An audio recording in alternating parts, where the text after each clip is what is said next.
ಕನ್ನಡ ಸೊಲ್ಲರಿಮೆ ಭಾಗ 1 ಮೂರನೇ ಸೆಮಿಸ್ಟರ್ನ ಐಚ್ಛಿಕ ಕನ್ನಡ ವಿಷಯದ ಮೊದಲನೇ ಅಧ್ಯಾಯದ ಮುಂದುವರಿದ ಭಾಗ ಸೊಲ್ಲರಿಮೆ ಮತ್ತು ಭಾಷೆಯ ಅಂತರ್ಸಂಬಂಧವನ್ನು ಕುರಿತಂತಹ ಚರ್ಚೆ ಈ ವಿಡಿಯೋದಲ್ಲಿ ಇದೆ.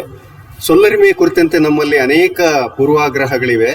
ಅದು ನಮಗೆ ಅಗತ್ಯವಿಲ್ಲ, ಅದು ಕಬ್ಬಿಣದ ಕಡಲೆ, ಅದು ಶುಷ್ಕವಾದುದು, ರಸಹೀನವಾದುದು ಅನ್ನುವಂತಹ ಹಿನ್ನೆಲೆಯಲ್ಲಿ ನಾವು ಸೊಲ್ಲರಿಮೆಯನ್ನು ಕುರಿತ ಹಾಗೆ ತಿಳಿದುಕೊಳ್ಳೋದಕ್ಕೆ ಆಸಕ್ತರಾಗಿಲ್ಲ, ಉದಾಸೀನಕ್ಕೆ ಒಳಗಾಗಿದ್ದೇವೆ ಅನ್ನುವಂಥದ್ದು.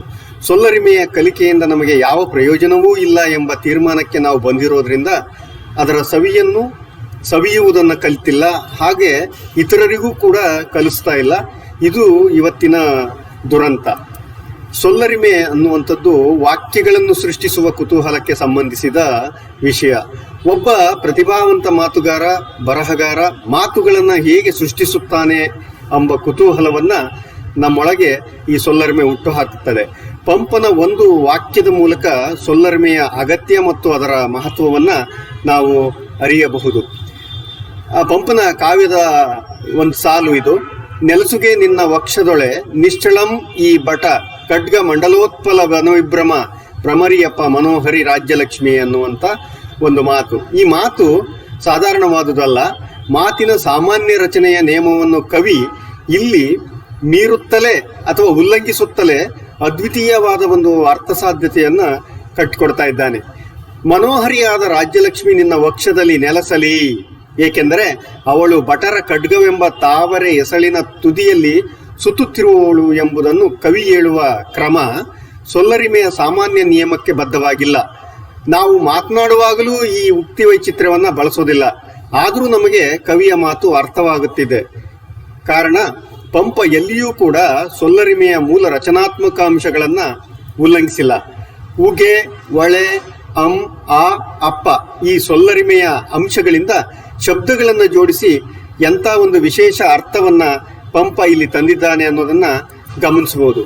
ಸೊಲ್ಲರಿಮೆ ನಮ್ಮ ಭಾಷೆ, ಸಂಸ್ಕೃತಿ, ಸಾಹಿತ್ಯದೊಂದಿಗೆ ಹೊಂದಿದ್ದ ಸಂಬಂಧವನ್ನು ನಾವು ಯಾಕೆ ಗಮನಿಸ್ತಿಲ್ಲ ಅಂತ ಆತ್ಮಾವಲೋಕನ ಮಾಡಿಕೊಳ್ಳಬೇಕಾಗಿದೆ. ಮಾತಿನ ರಚನೆಗಳು ವೈವಿಧ್ಯಪೂರ್ಣವಾಗಿರ್ತವೆ.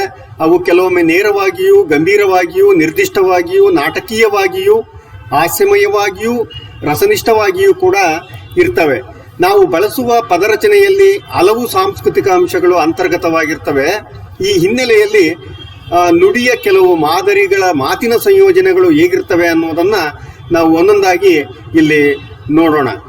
ಒಂದನೇ ಅಂಶ, ಸಂಸ್ಕೃತಿಯ ಸ್ತರದಲ್ಲಿ ಸೊಲ್ಲರಿಮೆಯನ್ನು ಅಧ್ಯಯನ ಮಾಡುವ ಸಂದರ್ಭದಲ್ಲಿ ವ್ಯಕ್ತಿಯ ಸಾಮಾಜಿಕ ಸಂಬಂಧಗಳ ಮೂಲಕ ಉತ್ತರಗಳು ಹೇಗೆ ಸಂಯೋಜಿಸಲ್ಪಡುತ್ತವೆ ಎಂಬುದನ್ನು ಗಮನಿಸಬಹುದು.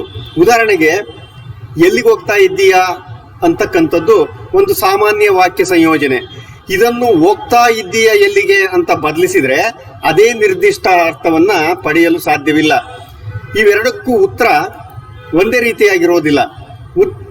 ಮೊದಲನೇ ಉತ್ತರ ನೋಡೋದಾದ್ರೆ ಯಾಕೆ ನೀನು ಬರ್ತೀಯಾ ಅಂತ ಹೇಳ್ಬಹುದು. ಎರಡನೇ ಉತ್ತರ ಮನೆಗೆ ಹೋಗ್ತಾ ಇದ್ದೀನಿ, ಶಾಲೆಗೆ ಹೋಗ್ತಾ ಇದ್ದೀನಿ, ಸಂತೆಗೆ ಹೋಗ್ತಾ ಇದ್ದೀನಿ ಅನ್ನುವಂಥ ಉತ್ತರ ಕೊಡಬಹುದು. ಮೂರನೇದು ಯಾಕೆ ನಿಂಗೆ ಎಲ್ಲಿಗೆ ಅಂತ ಹೇಳ್ಬಿಟ್ಟು ಹೋಗ್ಬೇಕಾ ಅಂತನೂ ಉತ್ತರ ಕೊಡಬಹುದು. ಹಾಗೆ ನಾಲ್ಕನೇದು ಎಲ್ಲಿಗೋ ಹೋಗ್ತೀನಿ, ನಿಂಗೆ ಅದೆಲ್ಲ ಯಾಕೆ ಅಂತನೂ ಉತ್ತರ ಕೊಡಬಹುದು. ಹೀಗೆ ಉತ್ತರದ ಮಾದರಿಗಳು ಭಿನ್ನ ಭಿನ್ನವಾಗಿರ್ತವೆ. ಆದರೆ ಈ ಸಂಯೋಜನೆ ವ್ಯಕ್ತಿಯ ಸಾಮಾಜಿಕ ಸಂಬಂಧದ ಮೇಲೆ ರೂಪುಗೊಳ್ಳುತ್ತದೆ. ಇನ್ನು ಎರಡನೇ ಅಂಶ, ನಮ್ಮ ನುಡಿ ನಿಯಮದಲ್ಲಿ ನೇರ ಸಂಯೋಜನೆ, ವಕ್ರ ಸಂಯೋಜನೆ ಅಥವಾ ಕೆಣಕು ನುಡಿ ಸಂಯೋಜನೆ, ಹಾಸ್ಯ ಸಂಯೋಜನೆ ಅಂತ ಅನೇಕ ಬಗೆಗಳು ಇವೆ. ಸಂಭಾಷಣೆ ಒಂದನ್ನು ಗಮನಿಸಿದ್ರೆ, ಒಬ್ಬ ಪ್ರಯಾಣಿಕ ಒಬ್ಬ ಕಂಡಕ್ಟರ್ನ ಈ ಬಸ್ಸು ಎಲ್ಲಿಗೆ ಹೋಗುತ್ತೆ ಅಂತ ಕೇಳ್ತಾನೆ. ನೇರ ಸಂಯೋಜನೆಯ ಉತ್ತರವನ್ನ ಆ ಕಂಡಕ್ಟರ್ ಕೊಡೋದಾದ್ರೆ ಮಂಗಳೂರಿಗೆ ಹೋಗುತ್ತೆ ಅಂತ ಹೇಳ್ಬೋದು. ಅದೇ ಆ ಕಂಡಕ್ಟರ್ ವಕ್ರ ಸಂಯೋಜನೆಯಲ್ಲಿ ಉತ್ತರ ಕೊಡೋದಾದ್ರೆ ನಿನ್ನ ತಲೆ ಮೇಲೆ ಹೋಗುತ್ತೆ ಅಂತ ಉತ್ತರ ಕೊಡಬಹುದು. ಇನ್ನು ಸಂಭಾಷಣೆ ಎರಡನ್ನ ಗಮನಿಸುವುದಾದ್ರೆ, ಒಬ್ಬ ದಾರಿ ಹೋಗ ಅಥವಾ ಆದಿಗ ಈ ರಸ್ತೆ ಎಲ್ಲಿಗೆ ಹೋಗುತ್ತೆ ಅಂತ ಕೇಳ್ತಾನೆ ಉತ್ತರನ. ಹಾಸ್ಯ ಸಂಯೋಜನೆಯ ಉತ್ತರ ಹೆಂಗಿರುತ್ತೆ ಅಂತ ಹೇಳಿದ್ರೆ, ಎಲ್ಲೂ ಹೋಗಲ್ಲ, ಇಲ್ಲೇ ಇರುತ್ತೆ ಅಂತ ಉತ್ತರ ಕೊಡಬಹುದು ಅಂತ. ಇನ್ನು ಮೂರನೇ ಅಂಶವನ್ನು ಗಮನಿಸೋದಾದ್ರೆ, ಜಾತಿ ಶ್ರೇಣೀಕರಣವಿದ್ದ ಸಂದರ್ಭದಲ್ಲಿ ಮಾತು ವ್ಯಕ್ತಿಯ ವರ್ಗ ಪ್ರಜ್ಞೆಯ ನೆಲೆಯಲ್ಲಿ ಸಂಯೋಜಿಸಲ್ಪಡುತ್ತದೆ.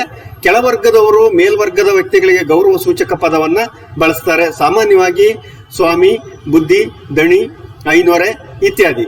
ಮೇಲ್ವರ್ಗದವರು ಸಂಬೋಧನಾತ್ಮಕ ಏಕವಚನ ಪ್ರತ್ಯಯವನ್ನ ಬಳಸ್ತಾರೆ. ಈ ಸಂಭಾಷಣೆ ಒಂದನ್ನ ಗಮನಿಸಿದ್ರೆ, ಒಬ್ಬ ಯಜಮಾನ ತನ್ನ ಆಳಿಗೆ ಲೋ ಕರಿಯ ಹೊಲ್ದತ್ರ ಬಾ ಅಂತ ಹೇಳಿದ್ರೆ, ಆಳು ಯಜಮಾನನಿಗೆ ಉತ್ತರ ಕೊಡೋದು, ಸ್ವಾಮಿ ನಾಳೆ ನಿಮ್ಮ ಮನೆ ತಕ್ಕ ಒತ್ತಾರೆ ಬತ್ತೀನಿ ಅಂತ ಹೇಳ್ಬೋದು. ಸ್ವಾಮಿ ನಿಮ್ಮ ಮನೆ ತಕ್ಕ ಒತ್ತಾರೆ ಬತ್ತೀನಿ ಅಂತ ಉತ್ತರ ಕೊಡ್ಬೋದು. ಸಂಭಾಷಣೆ 2ರಲ್ಲಿ ಯಜಮಾಂತಿ ಸಿದ್ಧಿ ಏನ್ ಸಾಂಬಾರು ಮಾಡಿದಿ ಅಂತ ಕೇಳಿದ್ರೆ, ಸಿದ್ಧಿ ಅಮ್ನೋರೆ ಅವರೇಕಾಳಿನ ಹೆಸರು ಮಾಡಿವ್ನಿ ಅಂತ ಉತ್ತರ ಕೊಡಬಹುದು ಅಂತ. ಇನ್ನು 4ನೇ ಅಂಶವನ್ನು ಗಮನಿಸುವುದಾದ್ರೆ, ನಮ್ಮ ಮಾತಿನ ಸಂಯೋಜನೆಯಲ್ಲಿ ದ್ವಂದ್ವಾರ್ಥ ಕೊಡುವ, ಹಾಸ್ಯ ಅಥವಾ ನಗು ಉಕ್ಕಿಸುವಂತ ಸನ್ನಿವೇಶಗಳು ಆಗಾಗ ನಿರ್ಮಾಣ ಆಗ್ತಿರ್ತವೆ. ಈ ಸಂಯೋಜನೆಗಳು ಸಂಸ್ಕೃತಿ ನಾಗರಿಕತೆಯ ಪ್ರಜ್ಞೆಯನ್ನು ಉಲ್ಲಂಘಿಸಿದಾಗ ಮುಜುಗರಕ್ಕೆ ಕಾರಣವಾಗ್ತವೆ. ಪ್ರಸಿದ್ಧ ವೈಯಾಕರಣಿ ಶಬ್ದಮಣಿ ದರ್ಪಣದ ಕರ್ತೃ ಕೇಶಿರಾಜ ಏನ್ ಹೇಳ್ತಾರೆ ಅಂತ ಹೇಳಿದ್ರೆ, ಅಸಹ್ಯ ಅರ್ಥಗಳನ್ನು ಕೊಡುವ ಪದಗಳನ್ನ ಬಳಸಬಾರದು ಅಂತಾನೆ. ಸ್ತ್ರೀ ಪುರುಷರ ಜನನಾಂಗಗಳಿಗೆ ಸಂಬಂಧಿಸಿದ ಪದಗಳು, ಜಾತಿ ಸೂಚಕ ಪದಗಳನ್ನು ಸಂಯೋಜಿಸಿ ವಾಕ್ಯ ಮಾಡುವುದು ಅಥವಾ ನುಡಿಗಟ್ಟು ಮಾಡುವುದು ನಿಷೇಧ ಅಂತ ಆತ ಹೇಳ್ತಾನೆ. ಪದಗಳನ್ನ ಅನಾವಶ್ಯಕವಾಗಿ ಸಂಧಿ ಮಾಡುವುದರಿಂದಲೂ, ಅವಶ್ಯವಿದ್ದಲ್ಲಿ ಸಂಧಿ ಮಾಡದೇ ಇದ್ದಾಗಲೂ ಹಾಸ್ಯವು ಸಹಜವಾಗಿ ಬರಬಹುದು. ಉದಾಹರಣೆಗೆ ಸಂಭಾಷಣೆ ಒಂದನ್ನು ನೋಡೋದಾದ್ರೆ, ಶಾಲೆಯಲ್ಲಿ ಮೇಷ್ಟ್ರು ಒಬ್ಬ ವಿದ್ಯಾರ್ಥಿನ ನಿನ್ನ ಹೆಸರೇನು ಅಂತ ಕೇಳ್ತಾರೆ. ಆ ವಿದ್ಯಾರ್ಥಿ ಉತ್ತರ ಕೊಡುವಾಗ ಚರಣ್ ಸರ್ ಅಂತ ಉತ್ತರ ಕೊಡ್ತಾನೆ. ವಾಸ್ತವವಾಗಿ ಅವನ ಹೆಸರು ಚರಣ್ ಡಿ ಅಂತ. ಡಿ ಅನ್ನೋದು ಅವನ ಇನ್ಷಿಯಲ್. ಆದ್ರೆ ಈ ಚರಣ್ ಡಿ ಅಂತ ಉತ್ತರ ಕೊಟ್ಟಾಗ ನಮಗೆ ಗಾಬರಿ ಆಗುತ್ತೆ. ಇಲ್ಲಿ ಚರಣ್ ಮತ್ತು ಡಿ ಎರಡನ್ನೂ ಸೇರಿಸಿ ಸಂಧಿ ಮಾಡಲಾಗಿದೆ. ಈ ಸಂಧಿ ಇಲ್ಲಿ ನಿಷಿದ್ಧ ಅನ್ನೋದನ್ನ ನಾವು ಗಮನಿಸಬೇಕು ಅಂತ. ಚಮತ್ಕಾರಿಕವಾಗಿ ಮಾತನಾಡುವಾಗಲೂ ಕೂಡ ಹಾಸ್ಯ ಅನ್ನೋದು ಉಂಟಾಗ್ತದೆ. ಉದಾಹರಣೆ, ಒಬ್ಬ ವ್ಯಕ್ತಿ ಆರೋಗ್ಯವ ಅಂತ ಇನ್ನೊಬ್ಬ ವ್ಯಕ್ತಿ ಕೇಳ್ತಾನೆ. ಅದಕ್ಕೆ ಆ ವ್ಯಕ್ತಿ ಆರೋಗ್ಯ ಅಂತ ಉತ್ತರ ಕೊಡ್ತಾನೆ. ಈ ಮಾತು ಸಾಮಾನ್ಯ ಜನರಿಗೆ ತಿಳಿಯೋದಿಲ್ಲ. ಆರೋಗ್ಯವ ಅಂತ ಕೇಳಿದ್ರೆ ಹೌದು ಅಥವಾ ಇಲ್ಲ ಅನ್ನುವ ಉತ್ತರವನ್ನ ಸಾಮಾನ್ಯವಾಗಿ ನಾವು ನಿರೀಕ್ಷೆ ಮಾಡ್ತೀವಿ. ಆದರೆ ಚಮತ್ಕಾರಿಕವಾಗಿ ಉತ್ತರಿಸುವವರಿಗೆ ಈ ರಚನೆಯ ಸಂಯೋಜನೆಯನ್ನು ವಿವರಿಸುವ ಶಕ್ತಿ ಇರುತ್ತೆ. 6 ಅಥವಾ ಅರಿಷಡ್ವರ್ಗಗಳು, ಕಾಮ, ಕ್ರೋಧ, ಲೋಭ, ಮೋಹ, ಮದಮಾತ್ಸರ್ಯ, ಇವು ವ್ಯಕ್ತಿಯ ಅಂಕೆಯಲ್ಲಿವೆ ಅಂತ ಅರ್ಥ ಆಗಬಹುದು. ಅನ್ಯ ಭಾಷಿಗರು ಮಾತನಾಡುವಾಗ ಬೇರೆ ಬೇರೆ ಪ್ರಾದೇಶಿಕ ಭಾಷಿಗರು ಮಾತನಾಡುವ ಶಬ್ದ ಸಂಯೋಜನೆಯೂ ಕೂಡ ನಮಗೆ ನಗು ತರಿಸ್ತದೆ. ಉದಾಹರಣೆ, ಈ ಅನ್ಯ ಭಾಷೆ ಮಾತನಾಡುವಂತಹ ಹೆಣ್ಣು ಮಕ್ಕಳು ಅಥವಾ ಗಂಡು ಮಕ್ಕಳು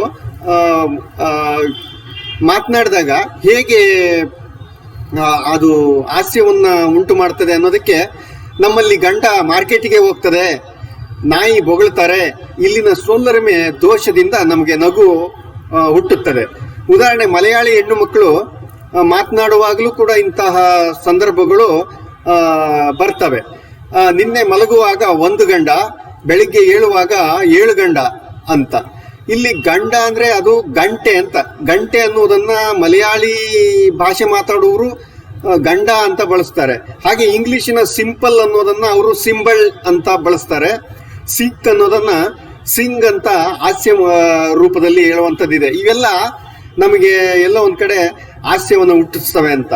5ನೇ ಅಂಶ, ಸ್ತ್ರೀಯರು ಹಾಗೂ ಪುರುಷರು ಬಳಸುವ ನುಡಿ ಸಂಯೋಜನೆಗಳು ಭಿನ್ನ ಭಿನ್ನವಾಗಿರ್ತವೆ ಅಂತೇಳಿ ಪ್ರೊಫೆಸರ್ KV ನಾರಾಯಣ್ ಸರ್ ಅವರು ಜಪಾನೀಸ್ ಮತ್ತು ಇಂಗ್ಲಿಷ್ ಭಾಷೆಗಳನ್ನು ಉದಾಹರಣೆ ನೀಡಿ ವಿವರಿಸ್ತಾರೆ. ಕನ್ನಡದಲ್ಲಿಯೂ ಈ ವ್ಯತ್ಯಾಸಗಳಿವೆ. ಈ ವ್ಯತ್ಯಾಸಗಳು ಮುಖ್ಯವಾಗಿ ಕಾಣುವುದು ಬೈಗುಳ ಮತ್ತು ಶಾಪ ಹಾಕುವ ಪದಗಳ ಸಂಯೋಜನೆಯಲ್ಲಿ.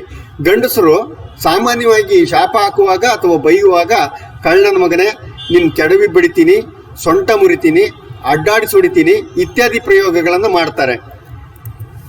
ಅದೇ ಹೆಣ್ಮಕ್ಳು ಶಾಪ ಹಾಕುವಾಗ ಅಥವಾ ಜಗಳ ಮಾಡುವ ಬೈಯುವ ಸಂದರ್ಭದಲ್ಲಿ ನಿನ್ನ ಮನೆ ಹಾಳಾಗ, ನಿನಗೆ ಬರಬಾರ್ದು ರೋಗ ಬರ, ನಿನ್ನ ಕೈ ಸೇದೋಗ, ನಿನ್ನ ಬಾಯಿಗೆ ಮಣ್ಣು ಬೀಳ, ತೂ ನನ್ನ ಸೌತಿ, ನಿನ್ನ ಹಿಂಡ್ ಹಾಳಾಗ ಅಂತ ಬೈಗುಳ ಮತ್ತು ಶಾಪ ಹಾಕುವಲ್ಲಿ ಬಳಸ್ತಾರೆ. ಸೊಲ್ಲರಿಮೆಯ ಈ ನಿಯಮಗಳನ್ನ ಪ್ರಯೋಗಾತ್ಮಕ ಘಟಕಗಳಾಗಿ ನೋಡುವಾಗ ವಾಕ್ಯವನ್ನು ಹೇಗೆ ವಿಭಜಿಸಿಕೊಳ್ಳುತ್ತೇವೆ ಎಂಬುದನ್ನು ನಾವು ತಿಳಿದಿರಬೇಕಾಗ್ತದೆ.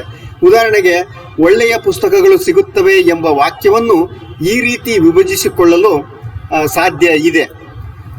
ಒಂದನೇದು ಒಳ್ಳೆಯ ಪುಸ್ತಕಗಳು ಸಿಗುತ್ತವೆ ಅಂತ 3 ಭಾಗ ಮಾಡ್ಕೋಬಹುದು. ಎರಡನೇದು ಒಳ್ಳೆಯ ಪುಸ್ತಕಗಳು ಸಿಗುತ್ತವೆ ಅಂತ 4 ಭಾಗ ಮಾಡ್ಕೋಬಹುದು. ಮೂರನೇದು ಒಳ್ಳೆಯ ಪುಸ್ತಕಗಳು ಸಿಗುತ್ತವೆ ಅಂತ 5 ಭಾಗ ಮಾಡ್ಬೋದು. ಇನ್ನು 4ನೇದು ಒಳ್ಳೆಯ ಪುಸ್ತಕಗಳು ಸಿಗುತ್ತವೆ ಅಂತ. ಇಲ್ಲಿ ನಾಮಪುಂಜ ಹಾಗೂ ಕ್ರಿಯಾಪುಂಜಗಳು 2 ಗುಂಪುಗಳಿವೆ. ನಾಮಪುಂಜವು ವಿಶೇಷಣ ನಾಮಪದವನ್ನು ಹೊಂದಿದೆ.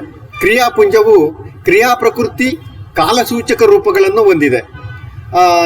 ಒಟ್ಟಾರೆ ಇಂಗ್ಲಿಷ್ ಮತ್ತು ಸಂಸ್ಕೃತಕ್ಕಿಂತ ಭಿನ್ನವಾಗಿ ಕನ್ನಡ ವಾಕ್ಯ ರಚನೆಗಳಿವೆ ಎಂಬುದನ್ನು ನಾವು ಅರಿಯಬಹುದು. ಹೀಗಾಗಿ ನಾವು ಅಂತಿಮವಾಗಿ ಸೊಲ್ಲರಿಮೆ ಬಗ್ಗೆ ಮಾತಾಡೋದಾದ್ರೆ, ಈ ಸೊಲ್ಲರಿಮೆಯು ಯಾವುದೇ ಕೆಲಸಕ್ಕೆ ಬಾರದ ನಿಯಮಗಳ ಮೊತ್ತ ಅಲ್ಲ. ಅದು ನುಡಿ ರಚನೆಯ ಬೆನ್ನು ಹತ್ತಿ ಪದದ ಹಂತದಲ್ಲೂ ವಾಕ್ಯದ ಹಂತದಲ್ಲೂ ವಿಶ್ಲೇಷಣೆಯನ್ನು ನಿರೀಕ್ಷಿಸುತ್ತಾ ಸದಾ ಕ್ರಿಯಾಶೀಲವಾಗಿರ್ತದೆ ಅಂತ. ಹಾಗಾಗಿ ಇದನ್ನ ಅಭ್ಯಾಸ ಮಾಡುವ ಅಗತ್ಯ ತುಂಬಾ ಇದೆ ಅಂತ ನಾವು ಈ ಸಂದರ್ಭದಲ್ಲಿ ಹೇಳ್ತಾ ಈ ಮೊದಲನೇ ಅಧ್ಯಾಯವನ್ನ ಈ ಒಂದು ವಿಷಯವನ್ನು ನಾವು ಇಲ್ಲಿಗೆ ಮುಕ್ತಾಯಗೊಳಿಸಬಹುದು. ಎಲ್ಲರಿಗೂ ಧನ್ಯವಾದಗಳು.